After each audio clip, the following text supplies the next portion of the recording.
அஸ்ஸலாமு அலைக்கும் வரஹ்மத்துல்லாஹி வபரகாத்துஹு. இந்த உம்மத்தினர்களுடைய இயக்கத்திற்காக அல்லாஹ் கொடுத்த பரிசுக்கு பெயர்தான் லைலத்துல் கத்ர்.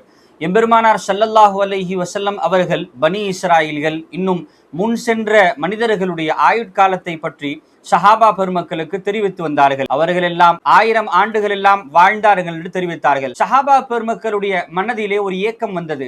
அவர்கள் எல்லாம் மிகப்பெரிய ஆயுட்காலத்தில் வாழ்ந்ததின் காரணத்தினால் அவர்கள் எல்லாம் அதிக அமல் செய்யக்கூடிய ஒரு வாய்ப்பை பெற்றார்கள்.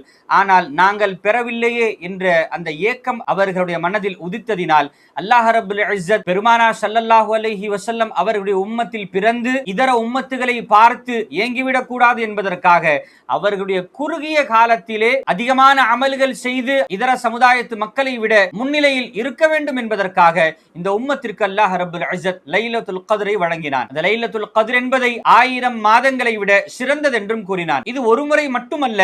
பெருமானார் ஸல்லல்லாஹு அலைஹி வஸல்லம் அவர்கள் மக்காவிலிருந்து மதீனாவுக்கு ஹிஜ்ரத் செய்து சென்ற பிறகு மதீனாவாசிகளுடைய மனதில் ஒரு ஏக்கம் தோன்றியதாம். மக்காவாசிகள் நினைத்த நேரத்திலே காபத்துல்லாவுக்கு சென்று அவர்கள் உம்ரா செய்யலாம். ஆனால் பெருமானாருடைய பேச்சை கேட்டு நாங்கள் வந்து விட்டோம், தங்களுடைய மக்கத்து சகோதரர்கள் எல்லாம் தங்களை விட நன்மைகளில் முந்தி விடுவார்கள் என்ற ஏக்கம் அவர்களுக்கு ஒரு மிகப்பெரிய பரிசை அளித்தது. அதுதான் யார் தன்னுடைய இல்லத்திலிருந்து வுது செய்து மஸ்ஜிதே குபாவுக்கு வந்து 2 ரக்காத்து தொழுவார்களோ அவர்களுக்கு அல்லாஹ் பரிபூர்ண உம்ராவுடைய சவாபை கொடுப்பான் என்று பெருமானார் ஸல்லல்லாஹு அலைஹி வஸல்லம் கூறுவார்கள். இதைத்தான் பெருமானார் ஸல்லல்லாஹு அலைஹி வஸல்லம் கூறுகிறார்கள், யார் இந்த லைலத்துல் கத்ருடைய இரவிலே அல்லாஹ்வின் மீது நம்பிக்கை கொண்டு நன்மையை எதிர்பார்த்தவர்களாக, இந்த நன்மையை எதிர்பார்த்தவர்களாக என்ற வார்த்தை அன்று சஹாபா பெருமக்கள் எப்படி நன்மையிலே அவர்களை விட முந்தி இருக்க வேண்டும் என்று ஆசைப்பட்டார்களோ அப்படி ஆசைப்பட்டு நன்மையை அதிகமாக எதிர்பார்த்து யார் இந்த இரவிலே இபாதத்து செய்வார்களோ அவர்களுடைய முன் சென்ற பாவங்களை எல்லாம் இறைவன் மன்னிக்கிறான் என்று பெருமானார் ஸல்லல்லாஹு அலைஹி வஸல்லம் கூறுகிறார்கள்.